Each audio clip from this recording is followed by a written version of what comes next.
आइए आगे बढ़ते हुए भारत की बात बताता हूं कि करते हैं शुरुआत। पहली खबर आपके सामने रखते हैं। पेपर लीक बिल पर लोकसभा के बाद राज्यसभा में भी जमकर हंगामा हुआ।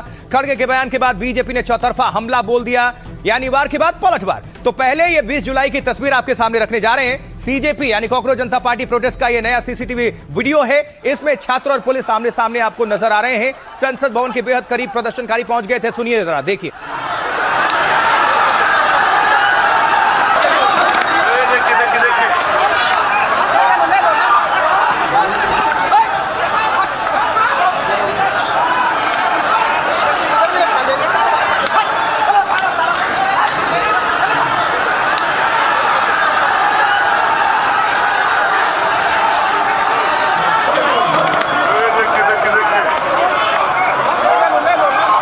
संसद भवन के बहुत नजदीक का है वीडियो, 20 जुलाई का है ये, और 100 मीटर के आसपास ये प्रदर्शनकारी पहुंच गए थे। सैकड़ों हजारों की संख्या में पुलिस को काफी मशक्कत करनी पड़ी थी। ये तस्वीर देखकर आप समझ सकते हैं।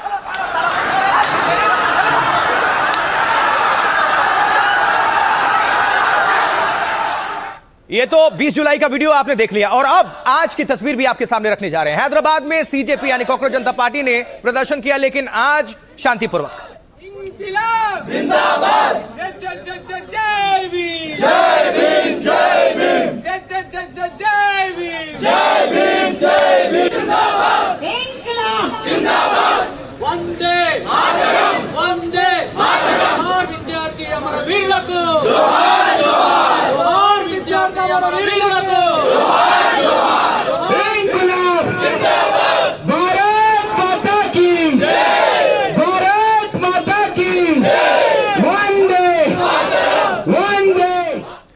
तो आज की तस्वीर, आज की नारेबाजी आपने सुन ली। वही जंतर मंतर प्रदर्शन के साइड इफेक्ट्स भी आप दिख रहे हैं। रांची में, झारखंड की राजधानी रांची में जेपीएससी और जेपीएसएससी परीक्षाओं में गड़बड़ियों को लेकर छात्र संगठन ने मोर्चा खोल दिया है। देखिए रांची की तस्वीर।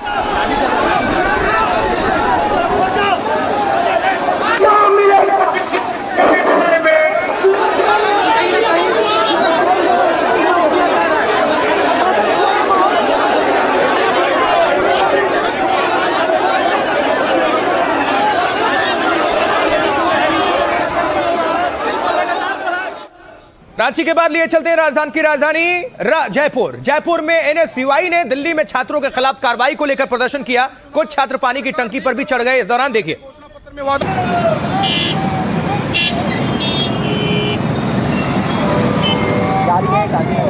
4 साल से प्रदेश में छात्र संघ चुनाव सरकार नहीं करवा रही है। सरकार ने घोषणा पत्र में वादा किया था कि हम सत्ता में आएंगे तो छात्र संघ चुनाव बहाल करेंगे, लेकिन अभी तक नहीं किए। इसलिए आज हमें क्रांतिकारी कदम उठाना पड़ा है, क्योंकि पिछले 4 साल से हमने हर तरीके का प्रयास किया है, लेकिन सरकार छात्र संघ चुनाव बहाल नहीं कर रही। अब आर पार की लड़ाई है, या तो छात्र संघ चुनाव बहाली की घोषणा होगी या हमारे अर्थी नीचे उतरेगी। और अब गुजरात के सूरत, और सूरत में कॉकरोच जनता पार्टी मतलब सीजेपी के खिलाफ पुलिस को शिकायत दर्ज कराई गई है। यह तस्वीर देखिए।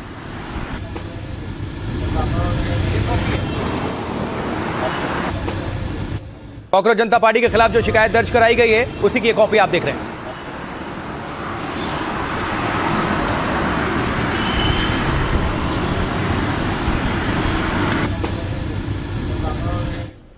तो एंटी पेपर लीक बिल पर राज्यसभा में आज चर्चा की शुरुआत भी हुई।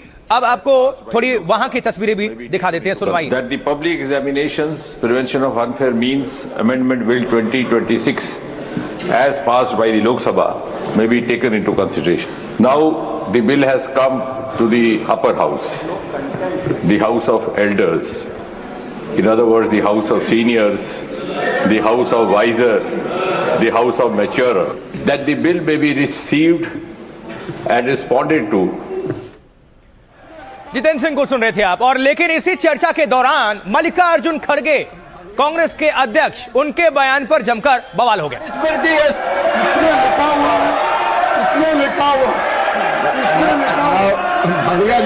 मल्लिकार्जुन खड़गे जी, Manusmriti has to do with this bill anything?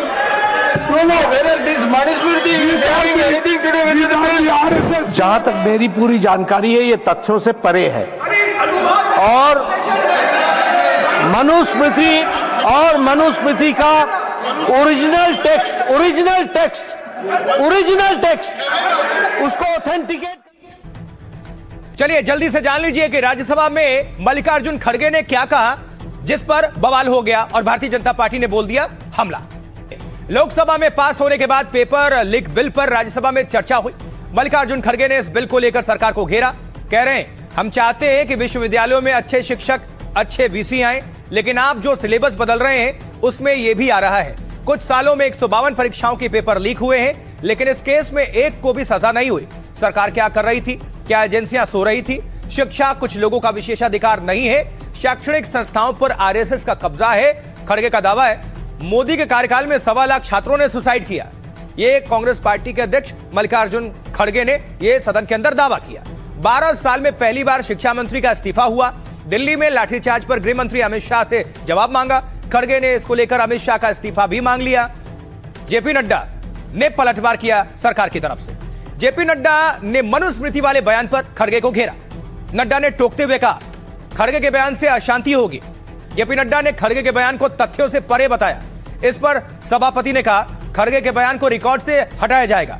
Sudhanshu Trivedi BJP के प्रवक्ता, वो क्या कह रहे हैं? बीजेपी सांसद सुधांशु त्रिवेदी ने भी खड़गे को घेरा। सुधांशु ने विलियम जोन्स के अनुवाद का हवाला दिया। विलियम जोन्स ने मनुस्मृति का अनुवाद किया है और साथ ही बाबा साहेब की किताब का भी जिक्र किया। इसके मुताबिक मनु काल में कोई छुआछूत नहीं था। विलियम्स ने पहले की भी कई किताबों का हवाला दिया। प्रमोद तिवारी कांग्रेस के जो नेता हैं वो कह रहे हैं इस पर प्रमोद तिवारी ने कि एक पुस्तक दिखाया। प्रमोद तिवारी ने पूछा अगर सरकार को ऐसे साहित्य पर आपत्ति है तो इतने लंबे समय तक इस पर कोई कार्रवाई क्यों नहीं हुई? अब जरा आपको सुनवाते हैं राज्यसभा में कैसे नोकझोंक हुई सत्ता बनाम विपक्ष। सुनिए। वाइस चांसलर आरएसएस पूछ के करते हैं। प्रोफेसर्स की भर्ती आरएसएस के लोग होना, अरे उसको पढ़ना आता है क्या नहीं, या वो एक्सपर्ट है क्या नहीं? दूसरे कौम के कोई लड़के नहीं है, कोई प्राध्यापक नहीं है, सिर्फ आरएसएस अटैच्ड लोग विश्वविद्यालय में भर्ती होते हैं। देश इन सवालों का जवाब चाहता है। अगर गृह मंत्री इनके जवाब नहीं दे सकते तो उन्हें इस्तीफा देना चाहिए। जयराम रमेश जी बहुत विद्वान व्यक्ति हैं, मैं उन्हें बताना चाहता हूं सर, विलियम जोन्स जो कलकत्ता हाई कोर्ट के जज थे 1790 में उन्होंने मनुस्मृति का ट्रांसलेशन किया। उन्होंने सर एक मिनट से पूरी बात करने जाता हूं सर, 3 बुक्स का ट्रांसलेशन किया। अभिज्ञान शाकुंतला व मनुस्मृति दोनों अवेलेबल है और ये अवेलेबल नहीं है। ये किताब इनके कार्यकाल में छपी है, चल रही है, प्रतिबंधित नहीं है, तो अगर ये दिखा रहे हैं तो गलती इनकी। हम सब लोग जिम्मेवार सदस्य हैं। मेरा निवेदन है कि जो उन्होंने कहा है, जहां तक मेरी पूरी जानकारी है, ये तथ्यों से परे है और मनुस्मृति का ओरिजिनल टेक्स्ट उसको ऑथेंटिकेट करे, ये ओरिजिनल नहीं है। 33 साल तक जो ये काम ना कर सके वो आज अंजाम होने जा रहा है। लेकिन मुझे यकीन है इस देश में कुछ ऐसे भी कुछ बुद्धिजीवी थिंकर होंगे जो इसका भी आंकलन करेंगे कि 33 साल वो क्या कारण थे, वो कौन से वेस्टेड इंटरेस्ट थे, वो कौन से मैनेजमेंट कोटा थे कॉलेजों के। तो राज्यसभा में हंगामा हुआ, लेकिन इसी बीच बड़ी खबर है। राज्यसभा से ही चर्चा के दौरान विपक्ष का वॉकआउट देखने को मिला है। राज्यसभा से विपक्ष का वॉकआउट, पेपर लीक पर चर्चा से वॉकआउट। जेपी नड्डा ने विपक्ष पर गंभीर आरोप भी लगाया है। विपक्ष का बर्ताव गैर जिम्मेदाराना है। विपक्ष एक बार फिर एक्सपोज हुआ। जेपी नड्डा ने यह पलटवार किया है। सर, मैंने आज सुबह ही कहा था कि विपक्ष मुद्दा विहीन हो गया है और आज इन्होंने अपने काम से और अपने करतूत से इसको चरितार्थ कर दिया है कि विपक्ष मुद्दा विहीन हो गया है, इसके पास कोई मुद्दा नहीं रह गया है। आज लगभग 8 घंटे चर्चा चली है। हर एक सदस्य को पूरा बोलने का अधिकार दिया गया। सत्ता पक्ष ने सारे विषयों को बहुत संवेदना के साथ सुना और उसके साथ साथ अभी जब मंत्री जी जवाब देने के लिए खड़े हुए तो गैर जिम्मेदाराना व्यवहार विपक्ष का रहा है, जो वॉकआउट करके जा रहा है, गैर जिम्मेदाराना। और इसीलिए मैंने कहा कि इनको चर्चा में कोई दिलचस्पी नहीं है। They have got no respect for democracy, they have got no respect for parliamentary procedures, they have got no respect for parliamentary democracy, whereas the ruling party under the dynamic leadership of Prime Minister Modi is always ready to have discussion on every topic under the sun. और ये बात आज फिर से चरितार्थ हुई है। मैं इनकी जो इन्होंने वॉकआउट किया है इसकी मैं निंदा भी करता हूं, भर्त्सना भी करता हूं, और इसके साथ साथ जिस तरीके से ये एक्सपोज हुए हैं ये सारे देश को देखना चाहिए और समझना चाहिए। जेपी नड्डा को भी आप सुन रहे थे, मतलब बड़ी खबर जो आई आपके सामने हमने रखी, लेकिन उस तरफ उधर छात्रों पर पैलेट गन को लेकर विपक्ष ने सरकार के खिलाफ मोर्चा खोला हुआ है। विपक्षी सांसदों ने इसको लेकर सरकार से फिर से जवाब मांगा है। सुनिए जरा ये नारेबाजी।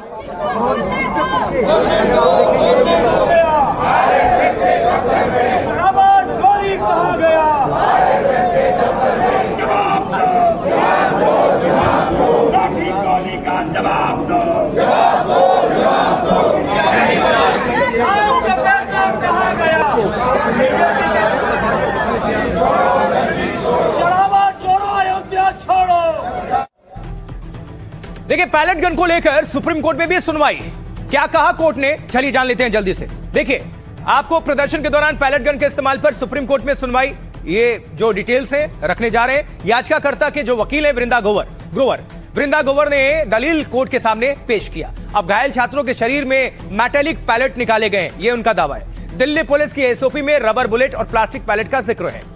इसके मुताबिक मेटेलिक पैलेट के इस्तेमाल की इजाजत नहीं है। बल प्रयोग के लिए तय ग्रेडेड रिस्पॉन्स का पालन भी नहीं किया गया।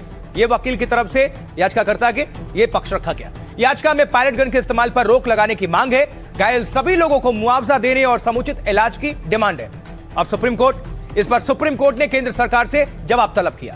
कोर्ट ने पैलेट गन के इस्तेमाल की एसओपी क्या है यह पूछा, इसकी डिटेल्स मांगी। दिल्ली पुलिस को स्टैंडिंग ऑर्डर रिकॉर्ड पेश करने का निर्देश दिया गया कोर्ट की तरफ से। सुप्रीम कोर्ट ने घायल प्रदर्शनकारियों का इलाज कराने को कहा है।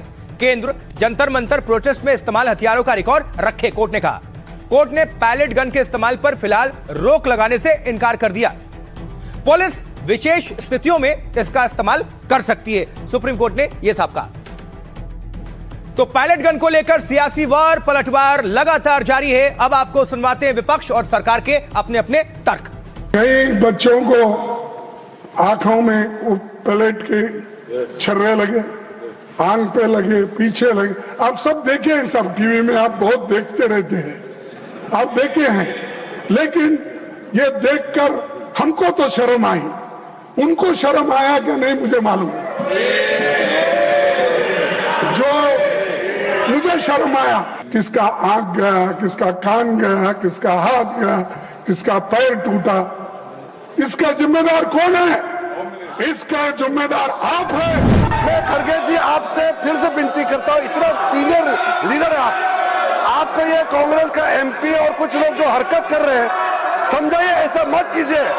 देश के युवा देख रहे हैं, ये बिल पे चर्चा सब सुनना चाहते हैं, वहां भी आपका कांग्रेस वाला उत्पात मचा रहे हैं, ठीक नहीं है। नीट में जो धोखा दिया, हम इस पक्ष में हैं कि जब नीयत साफ होगी सरकार की तो नीट जैसी परीक्षा भी साफ होंगी, उनमें भी कोई भेदभाव नहीं होगा।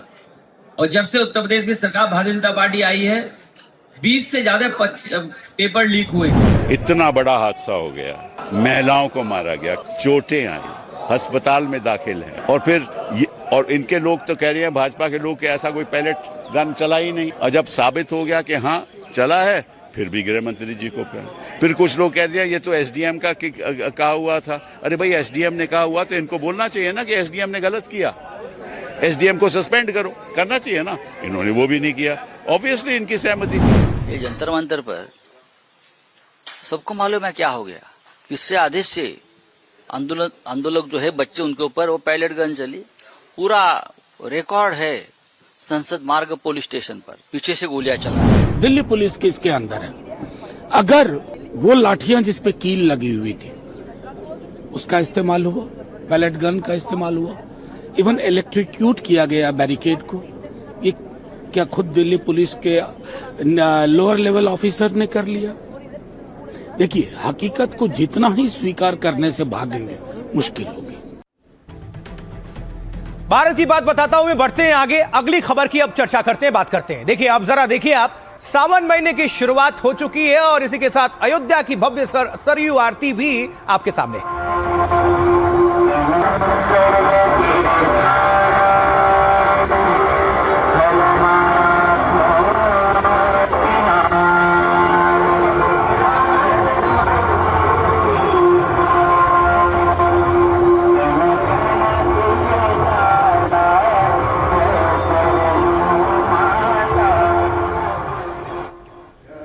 तो चढ़ावा चोरी पर घमासान के बीच मंदिर ट्रस्ट के दिनेंद्र दास ने अयोध्या में पूजा की।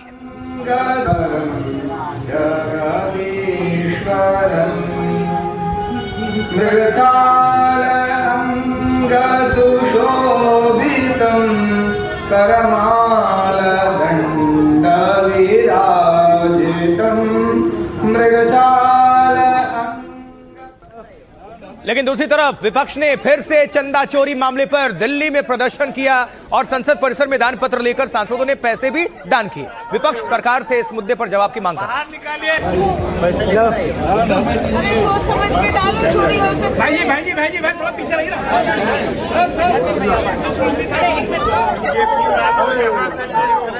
बाहर निकालिए उनके निर्दलीय और तो संसद परिसर से तस्वीरें अभी आप देख रहे थे और समाजवादी पार्टी के जो तमाम सांसद हैं उनकी मौजूदगी, ये सब कुछ आपने देखा, क्योंकि समाजवादी पार्टी जो है इस मौके को हाथ से गंवाना नहीं चाहती। तो लखनऊ में देखिए, अब समाजवादी पार्टी कार्यकर्ताओं ने इस मुद्दे पर सरकार को घेरने की कोशिश की।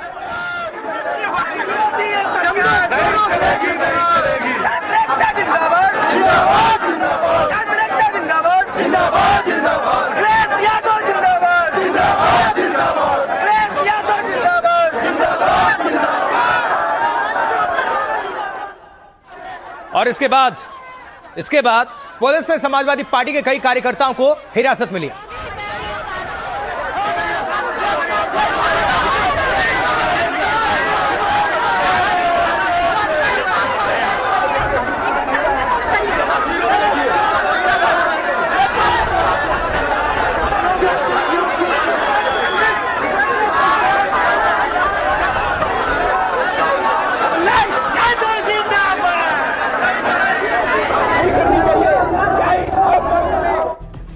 तो पेपर लीक केस के साथ विपक्ष चढ़ावे चोरी को लेकर भी हमलावर है।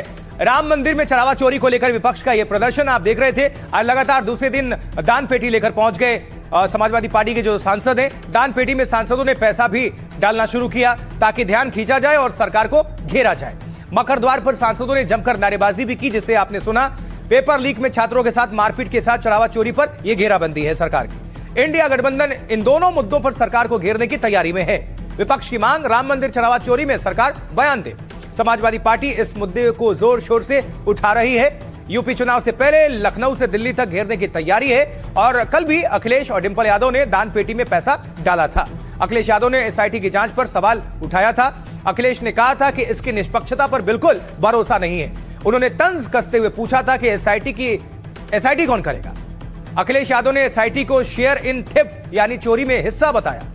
2027 चुनाव को लेकर समाजवादी पार्टी यह मुद्दा छोड़ना नहीं चाहती किसी भी हाल में। तो चढ़ावा चोरी मुद्दे पर अखिलेश ने कैसे घेरा और फिर सुधांशु त्रिवेदी ने कैसे पलटवार किया, सुनिए दोनों को। हमारे श्रद्धावान आम जनता का जो अपमान किया इन्होंने, जो आम जनता श्रद्धावान है, प्रभु पे जो चढ़ाया, ये पाप नहीं महापाप है। ये महा अपराध किया है भारतीय जनता पार्टी ने और उसकी सजा प्रभु राम तो देंगे ही देंगे, लेकिन प्रभु राम की गरीब जनता भी इस बार इनका जवाब देगी। अयोध्या को जिन्होंने अपमानित किया, जिन्होंने अयोध्या को लांछित किया, जिन्होंने अयोध्या को कलंकित किया और जिन्होंने सरयू को रक्त रंजित किया, यदि वो ये कहते हैं कि आज वो चिंतित हैं, तो पूरा देश समझ सकता है कि वो चिंतित नहीं हैं, वो तो आनंदित हैं। क्योंकि इनका तो एजेंडा इरेडिकेशन ऑफ सनातन धर्म यानी हिंदू धर्म का समूल नाश है। जब तक चंदा चोरी चढ़ावा चोरी ये देश के करोड़ों करोड़ों धर्म से जुड़े आस्था से जुड़े लोगों के आस्थाओं का चोट पहुंचाई गई, भावनाओं चोट पहुंचाई, जब तक उस पर चर्चा नहीं होगी और इन लोगों को सजा देने के लिए इंतजाम नहीं होगा, तब तक हम समाजवादी पार्टी के लोग संघर्ष करते रहेंगे। जब तक सरकार जवाब नहीं देगी, जब तक सदन में चर्चा नहीं होगी, तब तक हम सदन को नहीं चलने देंगे। आप सोचिए, जो एसआईटी पूरी सरकार डिफेंड कर रही है एसआईटी के नाम पर, और एसआईटी की रिपोर्ट जिसको सबमिट की गई वो खुद ट्रस्ट का मेंबर है। मैं तो ये कहूंगा कि चंदा चोरों को स्वर्ण पदक से नवाजना चाहिए, जिन्होंने राम के नाम पे जो है उसकी आस्था के नाम पे जिस तरह की लूट की, ये देश देख रहा है। और जो भारतीय जनता पार्टी और उनके जो पूरा जो उन्होंने ट्रस्ट बनाया था, ट्रस्ट का मतलब भरोसा, जो भरोसा तोड़ के जो लूट की है, लूट करने वालों को देश माफ नहीं करेगा और इनको जो है अलग से स्वर्ण पदक जो है दिलाया जाए। रामलला के यहाँ रोज जाते हैं, रोज पूजा पाठ सही चल रहा है। इसमें रामलला के यहाँ पूजा पाठ की कोई कमी नहीं है और भक्तों की कोई कमी नहीं है। भीड़ बहुत बनी है, दर्शन करने के लिए पूरे हिंदू हर बिरादरी लोग जा रहे हैं, कोई जातिवाद वाला नहीं। सुन लिया आपने पक्ष और विपक्ष को किस तरह से अपनी अपनी बात अपने अपने हिसाब से रखने की कोशिश हो रही है। आगे बढ़ते हैं, कुछ और खबर, कुछ और डिटेल्स, कुछ और तस्वीर आपके सामने रखते हैं। जैसे ममता बनर्जी, तो ममता के करीबी कल्याण बनर्जी ने आज अनोखे अंदाज में पार्टी के बागी सांसदों का मजाक उड़ाया। ये सुनिए जरा, देखिए। पार्लियामेंट का अंदर में बंगाल का 20 गद्दार मौजूद है। पार्लियामेंट का अंदर में 20 बंगाल का 20 गद्दार मौजूद है। यही है 20 गद्दार। तस्वीर देख लो, देशवासी कौन कौन है सर, कौन कौन है? देशवासी पश्चिम बंगाल का आदमी। कल्याण बनर्जी हमेशा सुर्खियों में रहते हैं, कुछ अलग करने के लिए जाने जाते हैं। खैर आगे बढ़ते हैं। संसद के बाहर आज दिलचस्प बातचीत की तस्वीर भी कैमरे में कैद हुई। ये बातचीत कल्याण बनर्जी और प्रियंका और पप्पू यादव के बीच चल रही थी। तो क्या हो रहा था उस दौरान, सुनते हैं जरा। आप लोग सब दीदी को तो भगा दिया था, ये बात बोलो। अरे दीदी को नहीं भगा देना, तुम लोग का ऐसा हाल होगा। दीदी को तो ये बनाने वाला है। दीदी को 97 में भगा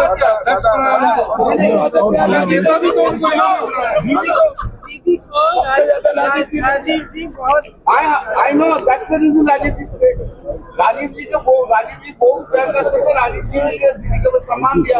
और सोनिया गांधी बेटी, अरे पप्पू सिंह सुनो भाई, ज्यादा मत बोलो। उस टाइम कांग्रेस सीपीएम का साथ एक्ट एक हो गया। हमारा फाइट का सीपीएम का हुआ है, फिरोजा सब सीपीएम का साथ एक हो गया। कांग्रेस सीपीएम का साथ एक हो गया। हम लोग का फाइट तो सीपीएम का है।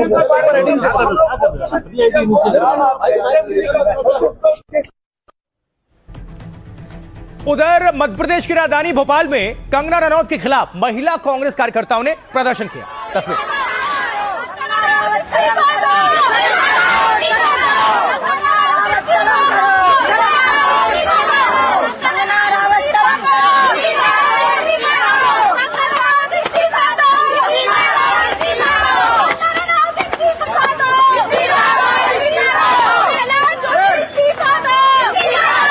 कंगना रनौत ने जेनजी को लेकर, सीजेपी के प्रोटेस्ट को लेकर अपना बयान दिया। उसके बाद से सीजेपी और विपक्ष के नेता भी, खासकर कांग्रेस की जो तस्वीरें देख ही रहे हैं, महिला प्रदर्शनकारियों ने मोर्चा खोला हुआ है कंगना के खिलाफ। तो यह विरोध प्रदर्शन हो रहा है। प्रदर्शन का सिलसिला चल रहा है क्योंकि उस तरफ भारतीय जनता पार्टी भी मोर्चे में। बीजेपी ने पंजाब में पेपर लीक मुद्दे पर आम आदमी पार्टी के खिलाफ प्रदर्शन किया है। घेरने की पूरी कोशिश की आम आदमी पार्टी को। दिल्ली में पार्टी दफ्तर के बाहर जमकर प्रदर्शन किया गया, सुनिए।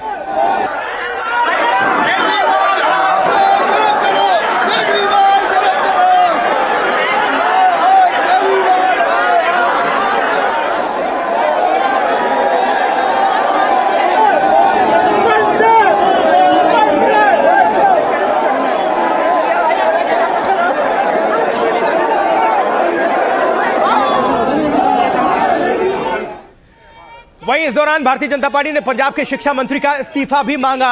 आपको सुनवाएंगे भी, दिखाएंगे जरा, पहले तस्वीर देखिए।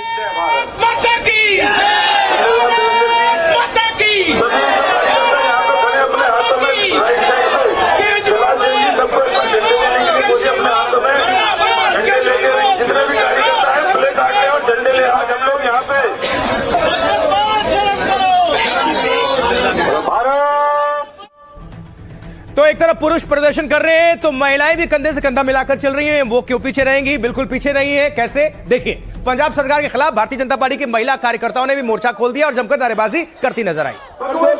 केजरीवाल शर्म करो, केजरीवाल शर्म करो, भगवत सिंह बहन केजरीवाल शर्म करो, केजरीवाल शर्म करो। तो इस प्रदर्शन को देखते हुए आम आदमी पार्टी ऑफिस के बाहर कड़े सुरक्षा इंतजाम भी किए गए थे, जिसकी तस्वीरें आप देख रहे हैं।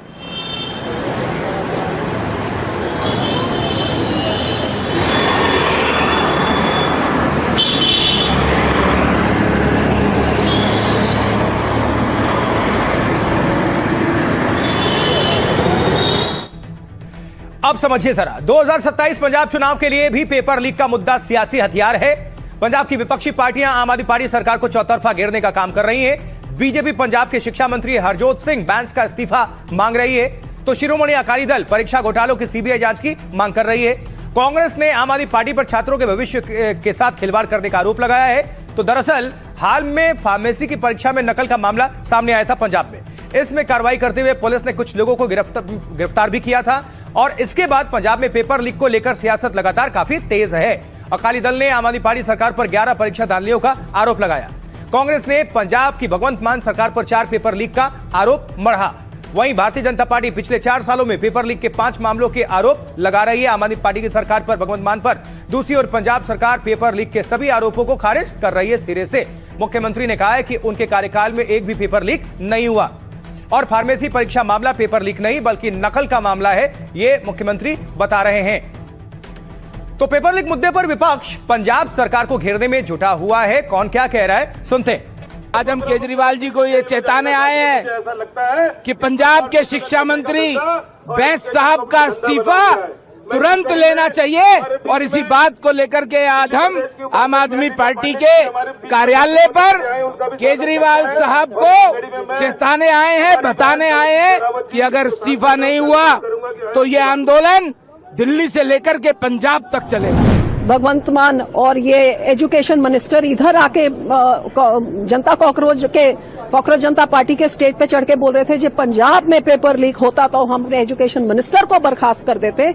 उसी से एक दिन पहले जो बाबा फरीद यूनिवर्सिटी में जो इतना बड़ा पेपर लीक हुआ है, जिसका सारा ये चिट्टा कथा मैं लेके आई हूँ, लेकिन अगले दिन तक दोपहर तक कोई एक्शन नहीं लिया गया क्योंकि पेपर लीक को चीटिंग कैसे बनाना है उसका पूरा इसमें वेरवा दिया है। आम आदमी पार्टी और आम आदमी पार्टी की पंजाब की सरकार एकदम चुप्पी साधे हुई है, टेक्निकलिटीज के पीछे छिप रही है और इसीलिए मैं उनसे पूछना चाहती हूँ, अभी तक उन्होंने पंजाब के अपने शिक्षा मंत्री का इस्तीफा क्यों नहीं लिया? छात्रों का भाग्य जब उन्होंने दांव पे लगा दिया तो छात्रों के किसी प्रकार की अकाउंटेबिलिटी क्यों नहीं करी? पूरा देश के नौजवान और देश के लोग इस बात के लिए एकजुट हैं कि सरकारों को ऐसे इंतजाम करने चाहिए कि पेपर लीक ना हो। भगवंत मान की सरकार में 6 पेपर लीक हुए हैं, 4.5-5 लाख बंदा प्रभावित है। भगवंत मान इसके ऊपर जरा जवाब दें, माफी मांगे और तुरंत अपने मंत्रियों पर कार्रवाई करें और बार बार वो चीटिंग झूठ। पंजाब में पिछले 6 सालों में 5 बार पेपर लीक हुए, तो अरविंद केजरीवाल जी की ये जो डबल स्टैंडर्ड्स हैं ये पूरी तरीके से एक्सपोज्ड है। In my opinion Arvind Kejriwal thy name is hypocrisy, thy name is Arvind Kejriwal. I really feel that because why is it कि वो पंजाब के स्टेट एजुकेशन मिनिस्टर का रेजिग्नेशन नहीं ले रहे। आगे बढ़ते हुए अब बात करेंगे किसान आंदोलन की और लिए चलेंगे भोपाल, क्योंकि वहां से जो खबर है, भोपाल में किसानों का आंदोलन तो खत्म हो चुका है। 3 दिनों तक ये जोरदार हंगामा चला, सरकार ने किसानों की मांगे मान ली।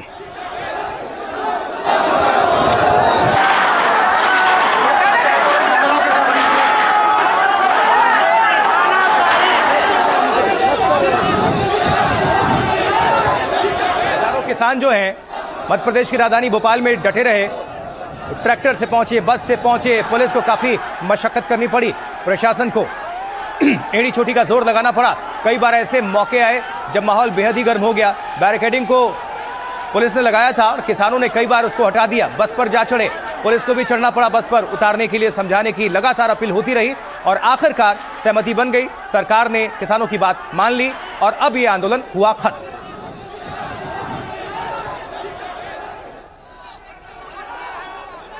तो भोपाल में किसानों का 3 दिन तक यह आंदोलन चला और खत्म हो गया। 3 दिनों में किसानों ने जोरदार विरोध प्रदर्शन किया, प्रोटेस्ट किया।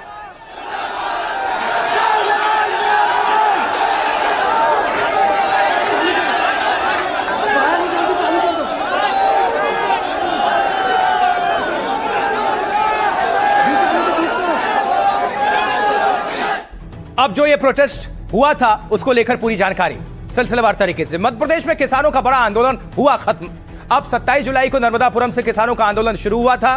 पुलिस के कड़े पहरे और बैरिकेड्स को पार करके भोपाल पहुंच गए किसान और इसके बाद ये किसान सीएम हाउस की तरफ आगे बढ़ रहे थे। किसानों को सबसे पहले वीर सावरकर सेतु पर रोका गया। पुलिस प्रशासन की तरफ से कुछ किसान बैरिकेडिंग पर चढ़ गए थे। हटाकर किसानों ने बैरिकेडिंग हटाई और सुरक्षा घेरा तोड़ते हुए आगे बढ़ते चले गए। प्रदर्शनकारियों ने पुलिस की 4 लेयर बैरिकेडिंग तोड़ दी थी। कई जगह बसों को धक्का देकर रास्ता बनाने की कोशिश की गई। एडिशनल कमिश्नर मोनिका शुक्ला बस के सामने खड़ी हो गई डट के। उन्होंने बस को आगे नहीं बढ़ने दिया और इसके बाद प्रदर्शनकारी बस छोड़कर पैदल आगे बढ़ गए। सीजेपी कॉकरोच जनता पार्टी के संस्थापक अभिजीत दिपके ने आंदोलन का समर्थन किया। बड़ी संख्या में जेनजी और युवा भी आंदोलन में शामिल होने लगे थे। बैनर पोस्टर बनाते हुए नजर आए थे। किसानों की मांगों को लेकर सरकार के खिलाफ नारेबाजी भी हुई। कृषि मंत्री शिवराज सिंह चौहान ने सीएम मोहन यादव को पत्र लिखा। केंद्र ने पीएम आशा योजना के तहत मूंग खरीदी की स्वीकृति प्रदान की। 25% से अधिक खरीदी राज्य सरकार अपने खर्च पर कर सकती है। साथ ही दूसरी बड़ी मांग खाद की ई टोकन व्यवस्था को रोक दिया गया और इसके बाद 3 दिन से चल रहे किसानों का आंदोलन हुआ खत्म। तो सियासतदान इस पूरे जो प्रदर्शन है उसको लेकर वो क्या कहते सुनेंगे, क्या उन्होंने कहा, आइए सुनते सीधा। किसान प्रतिनिधियों के साथ हुई चर्चा के उपरांत किसानों के वक्तव्य के हित में ध्यान में रखते हुए मध्य प्रदेश सरकार ने एक महत्वपूर्ण निर्णय लिया है। अब प्रत्येक पात्र किसानों को उसकी मूंग उपार्जन का 25% नहीं बल्कि 60% उपार्जन किया जाएगा। यह निर्णय तत्काल प्रभाव से लागू किया जाएगा और हमारे प्रयास रहेंगे कि अधिक से अधिक किसानों को इसका लाभ मिले। किसानों को सुविधा को ध्यान में रखते हुए सरकार ने स्लॉट बुकिंग की अवधि 10 दिन बढ़ाने का निर्णय लिया।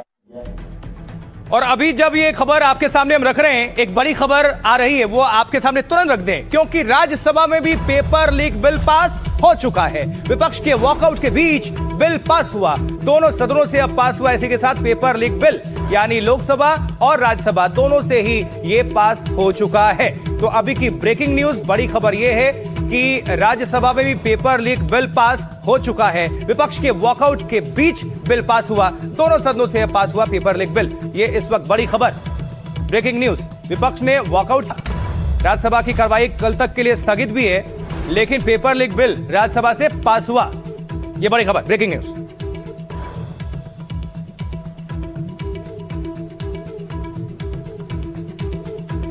तो दोनों सदनों से पेपर लीक बिल जो है वो पास हुआ। आगे बढ़ते हैं अब बिहार की खबर, क्योंकि पटना के बांकीपुर विधानसभा की सीट नितिन नवीन के राज्यसभा जाने के बाद खाली हुई थी।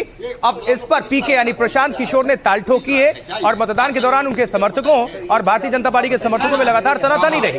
कई बार प्रशांत किशोर भी पुलिस से सवाल करते नजर आए। ऐसे करके कायदा होता है, चारों तरफ से घेर के आप हमको बैठे हुए हैं और कह रहे हैं कि आप कायदे से बात कर रहे हैं। हम नहीं किए हुए हैं। आप 2 आदमी को गायब किए हुए हैं। हाँ, बोल रहे हैं। ये मतलब आप पुलिस राज बना दिए हैं क्या? सर पुलिस राज है क्या? ये क्या आप करेंगे? हम अपने सीनियर को बताएंगे। सर ये चीज आप वहाँ बताइए, मेरे यहाँ हमको मत बताइएगा। थाने में आपसे आदमी गायब होगा तो सर हमको नहीं बताइएगा, मैंने नहीं लिया है। बिहार की जनता देखे कि जब हम लोग के साथ आप इस तरह का व्यवहार कर रहे हैं तो आप पॉलिटिक्स हमको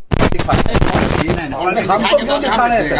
क्या करेंगे सर? क्या कर लेंगे? बदली उतार के छोड़ देंगे सर। अरे आप छोड़ देंगे तो हम क्या आपसे डर रहे हैं? हम कहाँ डर रहे हैं? बांकीपुर सीट बीजेपी की पारंपरिक सीट रही है लेकिन इस बार प्रशांत किशोर भी दम दिखा रहे हैं और इस बीच मतदान के दौरान इलाके में कई जगह तनाव देखने को मिला है। बीजेपी ने प्रशांत किशोर के खिलाफ प्रदर्शन भी किया।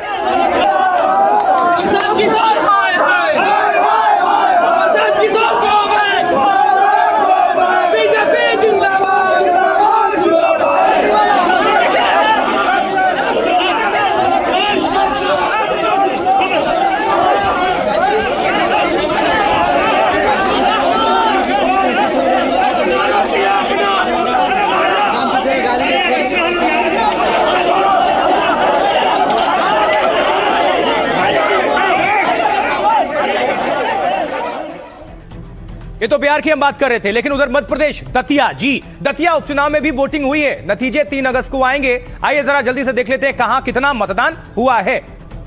मध्य प्रदेश के साथ साथ बिहार की भी बात करेंगे। तो बांकीपुर बिहार में 34.30% मतदान हुआ, वोट कास्ट हुआ। कुल 26 उम्मीदवार मैदान में है। 1990 से इस सीट पर भारतीय जनता पार्टी का लगातार कब्जा है, हारी नहीं। उसके बाद प्रशांत किशोर पहली बार चुनावी मैदान में ताल ठोक रहे हैं। नितिन नवीन भारतीय जनता पार्टी के अध्यक्ष जो हैं वो राज्यसभा चले गए। राज्यसभा जाने के बाद यह सीट खाली हुई। अब प्रमुख उम्मीदवार कौन कौन है? बीजेपी की तरफ से नीरज सिन्हा है, जन स्वराज पार्टी की तरफ से उनके फाउंडर खुद पीके यानी प्रशांत किशोर है, और आरजेडी की तरफ से रेखा गुप्ता है चुनावी मैदान में। लेकिन उधर मध्य प्रदेश दतिया की अब बात कर लेते हैं। तो करीब यहां पर बंपर वोटिंग हुई है। 71.44% मतदान हुआ है दतिया में। यह मध्य प्रदेश के पूर्व गृह मंत्री नरोत्तम मिश्रा की सीट रही है। 2023 में नरोत्तम मिश्रा चुनाव हार गए थे। इस बार बीजेपी ने टिकट नहीं दिया उन्हें। कांग्रेस विधायक राजेंद्र भारती की अयोग्यता के बाद खाली हुई थी यह सीट। प्रमुख उम्मीदवार कौन कौन है? तो बीजेपी की तरफ से आशुतोष तिवारी हैं, कांग्रेस की तरफ से घनश्याम सिंह हैं। चुनावी ताल ठोक रहे हैं। आइए सुनते हैं अब बांकीपुर और दतिया को लेकर किसके क्या क्या अपने अपने दावे। प्रयास यहाँ के जो लोग हैं पुलिस प्रशासन का इस्तेमाल कर रहे हैं, लेकिन जनता उससे डरने वाली नहीं है। अगर जनता पर लाठी चलाइएगा, जनता को अरेस्ट कीजिएगा, उनको इंटिमिडेट कीजिएगा, तो अल्टीमेटली और आपके खिलाफ ज्यादा वोट पड़ेगा। कोई नहीं बचा सकता है। कोई चुनौती नहीं। प्रशांत किशोर पिछले विधानसभा के आम चुनाव में भी बहुत तीर मार रहे थे। इस बार भी कोई उनकी संभावना और उम्मीद नहीं है। वो मुंगेरी लाल का हसीन सपना देखते रहते हैं। बिहार की धरती ऐसे लोगों को स्वीकार नहीं करती है जो हवाबाजी में विश्वास करते हैं। इस बार उपचुनाव में बीजेपी की बड़ी करारी हार होने जा रही है और हमारी प्रत्याशी राष्ट्रीय जनता दल की रेखा गुप्ता जी भारी मतों से उनकी जीत होने जा रही है। और 3 तारीख को जब नतीजा आएगा तो आप देखिएगा कि बांकीपुर से पूरे मुल्क में, पूरे देश में ये संदेश जाएगा जो राष्ट्रीय अध्यक्ष भाजपा की जो सीट जो है वहाँ से बीजेपी को हार का सामना करना पड़ेगा। कोई भी चुनाव आसान नहीं होता और ये ऐसा कहना कि नहीं कोई चुनौती ही नहीं है और हम लोग एकदम बहुत ही कंफर्टेबल पोजीशन में है, ये गलत है। लेकिन हाँ, बांकीपुर विधानसभा में जो जीत है वो 100% एनडीए की होने वाली है। कह सकते हैं पॉजिटिव फाइट नहीं होगा, एक अच्छी लड़ाई नहीं होगी, लोकतंत्र के अधिकार के लिए विकास की बात नहीं होगी, तब तक कैसे होगा। पर भारतीय जनता पार्टी जीत रही है, सब एकदम बढ़िया, मतलब कमल खिलेगा। जी हाँ जी हाँ। भारतीय जनता पार्टी जीते ये सोच था, कमल का बटन दबाया है। कांग्रेस जब हारती है तो ऐसे ही आरोप लगाती है, ये हताशा और निराशा का परिचय होता है। मध्य प्रदेश की राजनीति को बदलने वाला चुनाव दतिया की जनता को जिम्मेवारी मिली है। मां की कृपा से 25,000 वोट से आदरणीय घनश्याम सिंह जी और हाथ का पंजा जीतेगा। भारतीय जनता पार्टी शिकस्त खाएगी और कांग्रेस पार्टी के कार्यकर्ताओं और जनता का आशीर्वाद दोनों का जो समावेश हुआ है, ये अद्भुत अकल्पनीय मध्य प्रदेश की राजनीति में बदलाव का संकेत है। और अब एक बिहार की राजनीति से दिलचस्प खबर। क्यों? क्योंकि उपेंद्र कुशवाहा के बेटे जो हैं दीपक प्रकाश, वो नीतीश कुमार के साथ भी मंत्री थे और अब भी सम्राट चौधरी के साथ भी हैं। लेकिन वो ना तो विधानसभा के सदस्य हैं और ना ही विधान परिषद के। तो अब सुप्रीम कोर्ट ने इस पर सरकार से सवाल पूछ लिया है।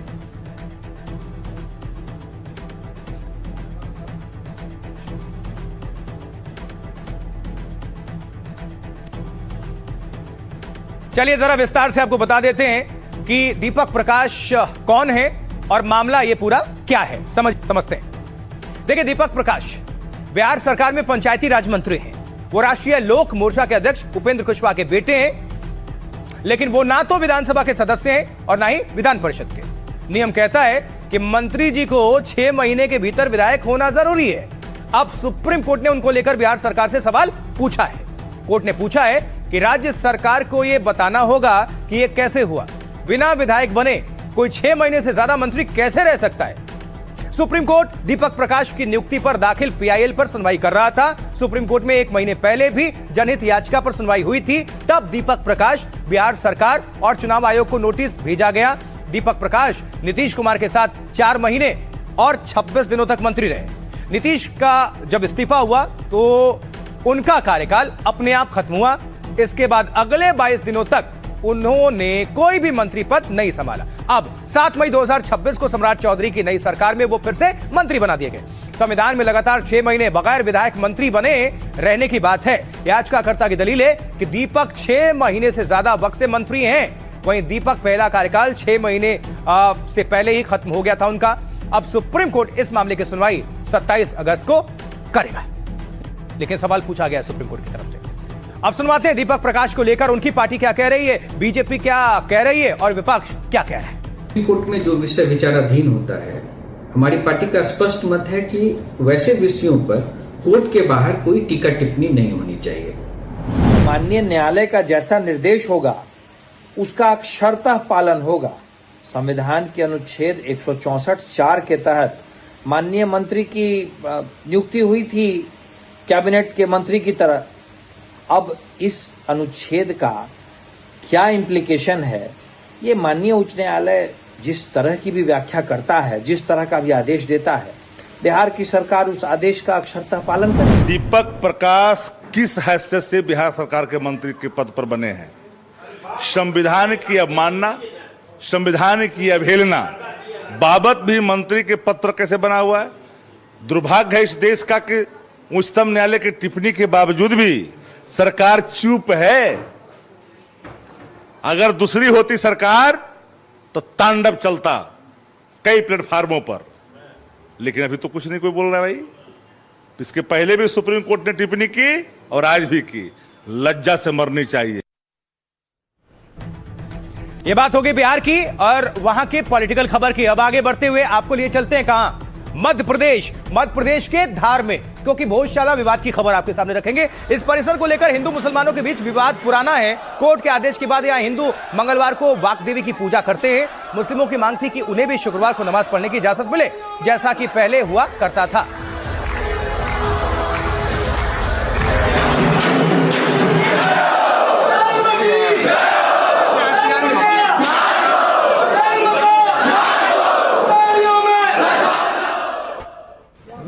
तो अब सुप्रीम कोर्ट ने परिसर से सटी दरगाह की जमीन पर मुसलमानों को नमाज की इजाजत दे दी है। ये जमीन जो आप देख रहे हैं, देखिए इसे, ये वही जमीन है जो विवादित परिसर से सटी है और जहां नमाज अदा की जाएगी।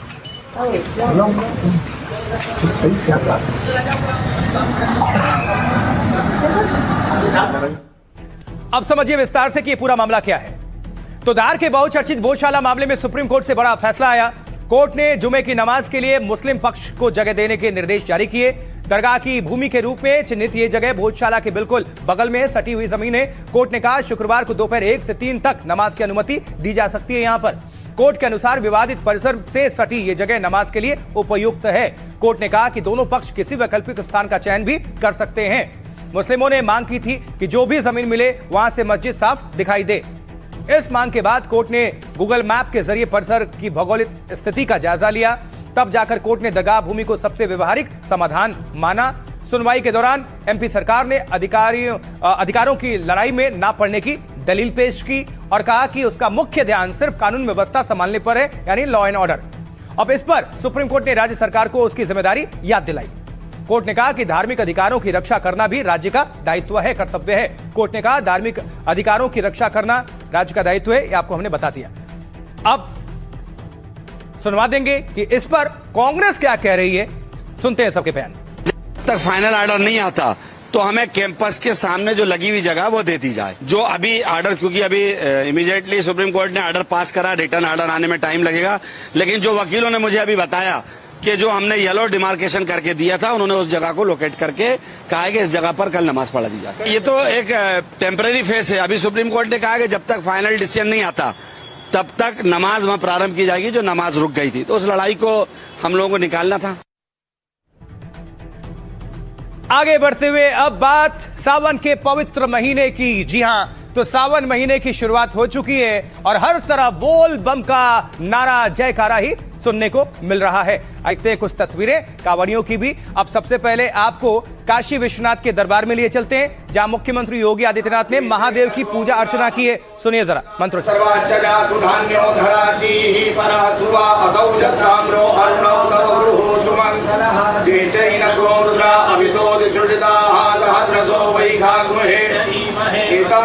यस्मानि पुनराचमनीयानि जलम समर्पयामि ओम पयः पृथिव्यां पयो। और अब आपको देश भर से अलग अलग हिस्सों से अलग अलग मंदिरों की तस्वीर भी सामने रख देते हैं, दिखाते हैं कैसे हर तरफ भक्तों की भारी भीड़ श्रद्धालुओं की नजर आ रही है। चाहे उज्जैन हो, दिल्ली हो, कानपुर से लेकर देवघर तक शिव भक्तों की लंबी कतार नजर आ रही है और हर तरफ मंत्रोच्चार के साथ हर हर महादेव की गुंजन।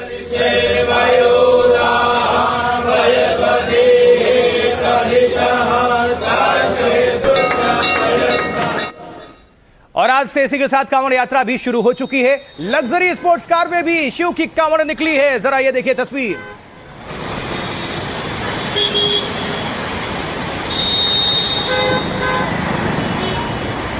भोले बाबा के अगरदानी के एक से एक बढ़के भक्त आपको दिखते हैं। हर साल कुछ अलग अलग छवि देखने को मिलती है, अलग अलग तस्वीर। अब एक भक्त ने तो अपने कांवड़ को नोटों की गड्डियों से सजा दिया और हर तरफ आपको सिर्फ नोट ही नोट दिखेंगे। देखिए जरा।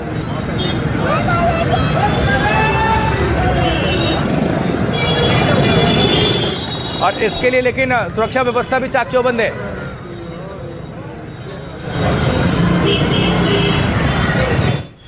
और वहीं देखिए, इस बीच कांवड़ियों में प्रधानमंत्री मोदी, मुख्यमंत्री योगी की तस्वीर वाले टी शर्ट का क्रेज भी देखने को मिल रहा है।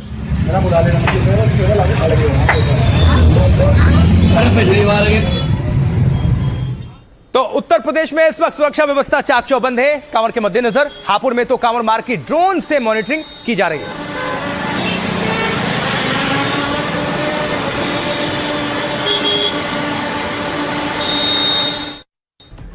बरेली में क्या हो रहा है? बरेली में भी कांवड़ के सुरक्षा इंतजाम को लेकर खुद डीजीपी ने मीटिंग ली है।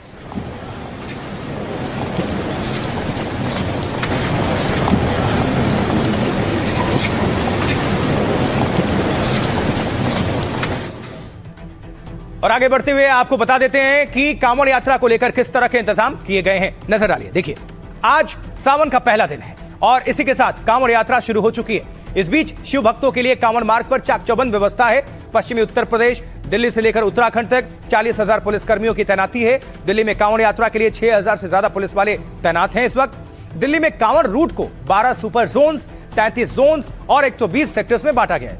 दरअसल शिव भक्त हरिद्वार, ऋषिकेश से गंगा जल लेकर लौटते हैं, इसलिए उनकी सुविधा के लिए रूट डायवर्जन प्लान तैयार हुआ है। दिल्ली मेरठ एक्सप्रेसवे का एक हिस्सा अगले 5 दिनों के लिए बंद रहेगा। दिल्ली यूपी बॉर्डर तक जगह जगह कांवड़ियों के लिए कैंप्स लगाए गए हैं। घाटों और नहरों पर सुरक्षा के लिए जल पुलिस, एसडीआरएफ की टीमें तैनात हैं। इसके साथ ही कांवड़ के तय रूट पर शराब दुकानें, नॉनवेज होटल्स पूरी तरह से बंद हैं। कांवड़ियों के लिए भी सख्त गाइडलाइंस जारी किए गए हैं। शिविर और वाहनों पर तेज आवाज में डीजे और भड़काऊ गानों पर बैन है। कांवड़ की गाड़ियों में भाला, तलवार या धारदार हथियार ले जाने पर रोक है। 4 से 12 अगस्त के बीच दिल्ली हरिद्वार हाईवे पर भी भारी वाहनों की एंट्री बंद रहेगी। और अब आपको सुनवाएंगे पुलिस अधिकारी और कांवड़िए क्या कुछ कह रहे हैं, सुनिए जरा। यहाँ मॉनिटरिंग की जा रही है। टी-3 हमारा जो ड्रोन है वो जो काफ़ी बड़ी एरिया को कवर करता है, करीब 5 किलोमीटर का जो इसका डाया है वो पूरा एक साथ निगरानी कर सकता है। तो 10 ड्रोन हमारे ये टी-3 ड्रोन जिलों को दिए गए हैं। जितने हमारे इंपॉर्टेंट कांवड़ रूट हैं वहाँ पर इनका डेवलपमेंट किया गया है और उसका जो फीड सीधे हम मुख्यालय में यहाँ ले रहे हैं और यहाँ से मॉनिटरिंग की जा रही है। और जहाँ पे कोई समस्या दिखाई पड़ती है तो यहाँ से निर्देश देकर तो सही कराया जाए। तो यहाँ के जो मुख्यमंत्री जी है ना, उन्होंने बहुत ही अच्छा किया है। चप्पे चप्पे पे पुलिस लगी है, कोई दिक्कत नहीं है कांवड़ियों को। सावन की शुरुआत है जी, आज कांवड़ उठाएंगे हम और व्यवस्था पुलिस की भी बहुत अच्छी है जी, खूब सपोर्ट करती है। मेरे को यहाँ आगे बहुत अच्छा महसूस हो रहा है, बहुत अच्छा फील हो रहा है। प्रशासन ने यहाँ पे बहुत अच्छे इंतजाम कर रखे हैं। जहाँ भी देखो पुलिस वाले खड़े हैं, अच्छे से गाइड कर रहे हैं। यहाँ पे मीट की दुकान सब बंद मिली है और शराब की दुकान है वो सारी ढकी मिली है। हाँ सर, चप्पे चप्पे पर पुलिस है, बढ़िया सुविधा है, रास्ता सही है। शराब की दुकान ढकी हुई है। आगे बढ़ते होंगे, बात हो गई सावन की, कांवड़ियों की, आस्था की, श्रद्धा की और लॉ एंड ऑर्डर की। अब बात अगली खबर की, क्योंकि ड्राइवर के घर मिला है खजाना।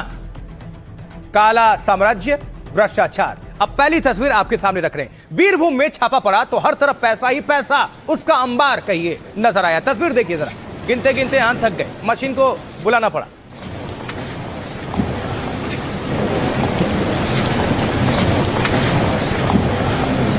और ये जो भाई साहब की तस्वीर देख रहे हैं आप चश्मे वाले, एक तो मुख्यमंत्री हैं, दूसरी जो तस्वीर है ये आरोपी हैं। ये बताया जाता है कि सिर्फ ड्राइवर हैं, लेकिन अब अंदाजा लगाइए क्या क्या मिला है। आगे आपको पूरी डिटेल्स हम रखने जा रहे हैं, सुनिए।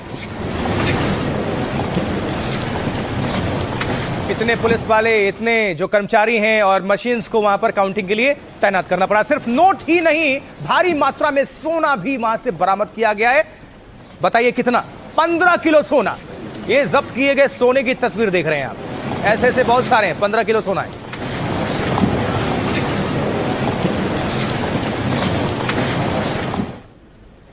अब सोचिए, नोट लोग जेब में रखते हैं या वॉलेट में रखते हैं, ये बोरे में रख रहे थे भाई साहब। आरोपी ने कैश को बोरियों में बंद करके रखा था। कहा जा रहा है कि नोट से भरी 35 बोरियां बरामद हुई हैं। 35 बोरियां, ये देखिए। जैसे एडवर्टाइजमेंट की दुकान पर लिखा रहता है गद्दे ही गद्दे, तो ये इनके यहां बोरियां ही बोरियां हैं, नोटों से भरी।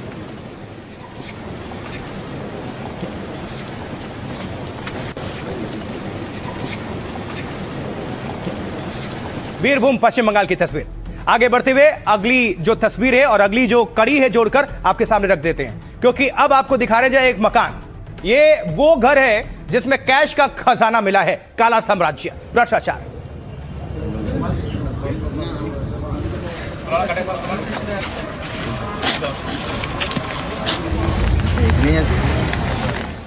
छापेमारी हुई तो छापेमारी के बाद जरा देखिए कैसे बक्सों में भरकर कैश लेकर जाया गया।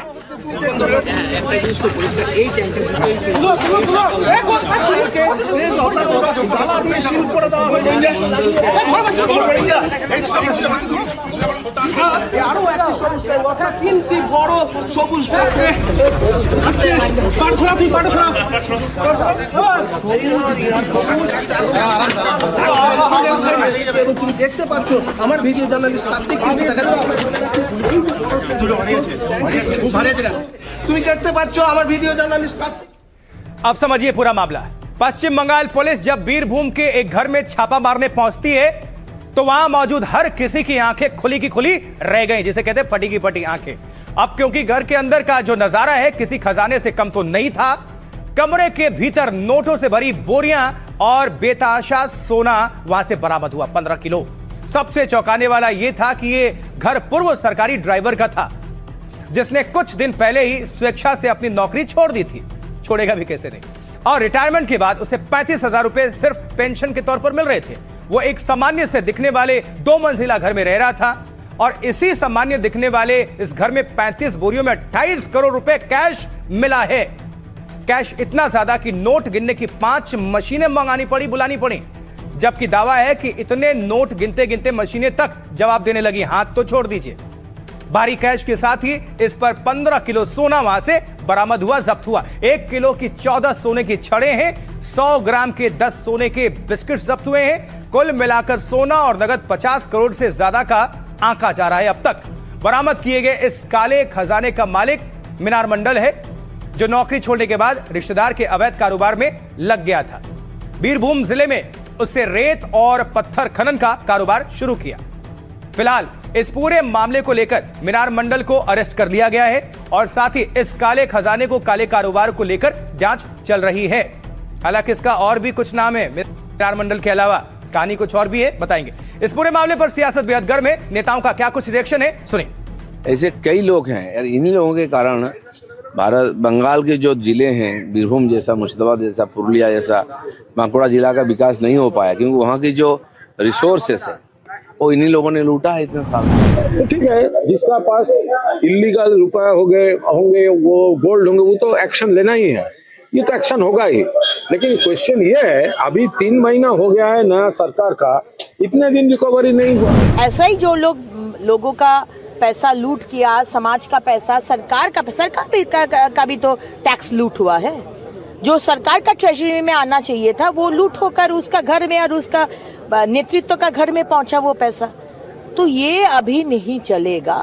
अभी जो लोग इस तरह का बिजनेस के साथ, दुर्नीति के साथ युक्त है, हम लोग का 0 टॉलरेंस है। करप्टेड एक आदमी है और बीरभूम करप्शन का भूमि था।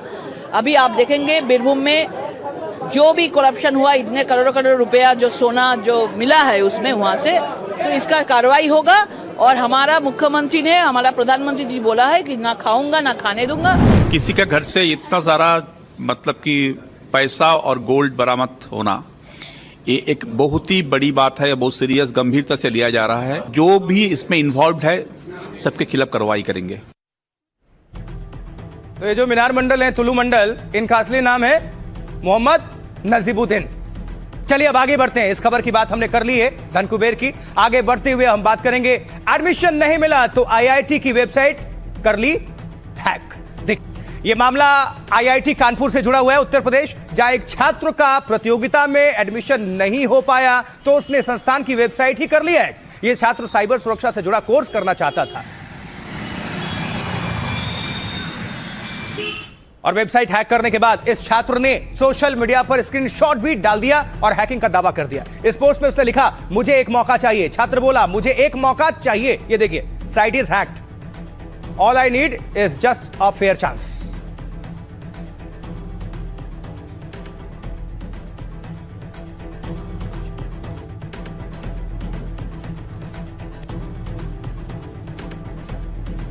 और अब जल्दी से जान लीजिए, आपके सामने रख देते हैं कि ये पूरा मामला क्या है, समझ लेते हैं। चलिए, तो कानपुर आईआईटी, यहां का एक ऐसा मामला सामने आया जिसने सबको हैरान कर दिया। जुलाई में आईआईटी में साइबर सिक्योरिटी कोर्स के लिए एक प्रतियोगिता कराई गई।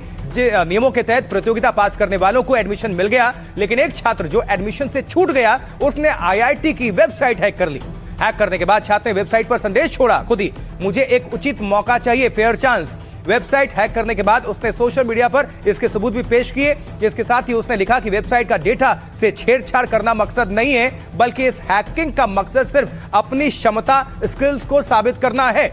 मैंने आईआईटी में एडमिशन के लिए पूरी प्रक्रिया सही तरीके से पूरी की थी, आवेदन किया, दस्तावेज भेजे, साइबर सुरक्षा के अपने काम के सबूत भी दिए थे। मैं वेबसाइट को नुकसान पहुंचाने की क्षमता रखता हूं, लेकिन मुझे बैचलर इन साइबर प्रोग्राम के लिए चुने जाने योग्य नहीं समझा गया। मेरा मकसद सिर्फ इतना है कि मेरी काबिलियत को एक मौका जरूर मिले। यह मामला सामने आया तो पूरे आईआईटी कैंपस में हड़कंप मच गया। मामला आईआईटी निदेशक तक जा पहुंचा तो एफआईआर दर्ज कराने को लेकर चर्चा होने लगी। हालांकि छात्र के भविष्य को ध्यान में रखते हुए ऐसा कोई फैसला नहीं लिया गया। छात्र ने इस हिसाब से लिखा भी था। छात्र को अपनी काबिलियत साबित करने के लिए एक मौका भी दिया गया। अगर छात्र आईआईटी के इस टेस्ट में पास होगा तो उसके एडमिशन पर विचार हो सकता है।